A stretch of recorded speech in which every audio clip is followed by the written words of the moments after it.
Hello, ladies and gentlemen, and this is Eddie Marcus here one more time. And I'm here because I have some information that I'd like to share with you. It has to do with subject matter that might be important to each and every last one of you. I would like to speak on something that I'm sure you've heard of at one time or another, and it is the separation between church and state. Most of you probably have heard of this statement, and many of you have never asked any questions about what it really meant, or if you asked the question, didn't get a sufficient answer, and never really pursued it because it was accepted as something that was normal. However, I understand that many of you have done some research, and many of you are quite aware of what it signifies, whether or not it requires some change or some alteration. I'm sure that many of you have thought about it and many of you have not. However, I would like to take just a moment and share with those of you who haven't given it too much thought in terms that you can understand. The separation between church and state, what we have, ladies and gentlemen, when we refer to the state, the church, should I say, is an institution of individuals. I call it an institution of individuals who represent the highest order of social existence. They represent the highest order of social existence. This is the church, whether it is operational now so you can see it or not. This is what it really is, the true church, the highest order of social existence. And its code of life is love. Their advocacy is to use the natural teaching of living, the natural teachings of life, to gauge conduct that produces or ends in peace, in prosperity, in freedom, in joy, and dreams fulfilled. Now, to protect such an outcome, they keep the people aware of how important that food and clothing and shelter and education and health care and any other things that's important to you, that all needs and all wants and all desires that anyone might have can have access to it. They remind the public that all material resources are given freely by an individual power known as God. They remind the people that it is for benefit of the people that such things exist. And people that benefit have been gifted with a talent that enables them to participate in the creative process of manifesting a reservoir of goods and service in such an abundance that not a single individual need, want, or desire is being or denied being met.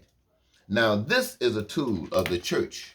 This is a tool of the church and its role. Whether it's happening or not, this is what it's about. Now, on the other hand, the state represents the voice. Excuse me.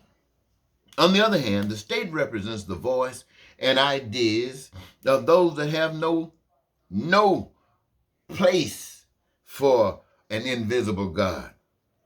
So they take upon themselves to claim and take their role as God, which is whether by committee, whether by Congress, or whether by a dictator, makes decisions on behalf of the people, which have proven fake. For such powers only embellish themselves.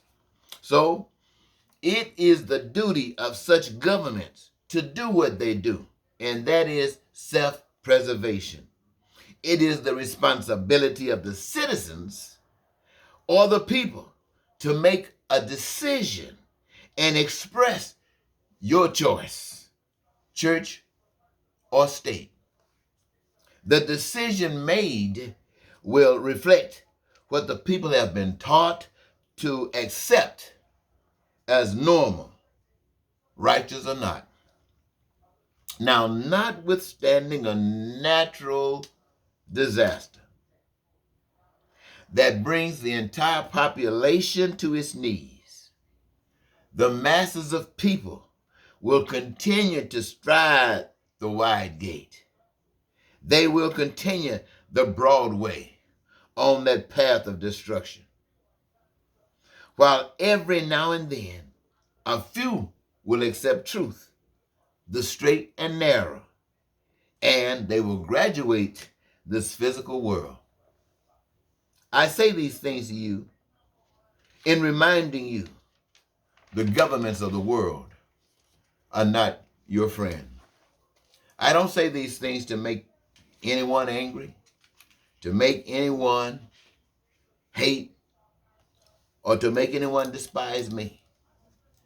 I share this with you because in my understanding, in my light of life, it gives you what you have really been praying for, except those who wants to be Lord over others, except those who wants to be superior over others. Nothing that I say will give you that authority. That is only God's authority. And between you and every last one of us, we are all free to allow the God of love to live within us. And as long as we express that love, we have nothing to fear or anyone.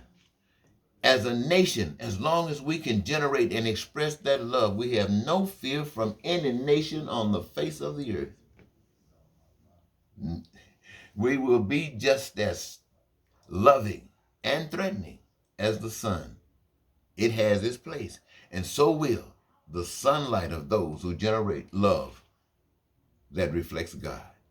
Thank you, ladies and gentlemen, so much for giving me this your time. Again, this is Eddie Marcus saying good night.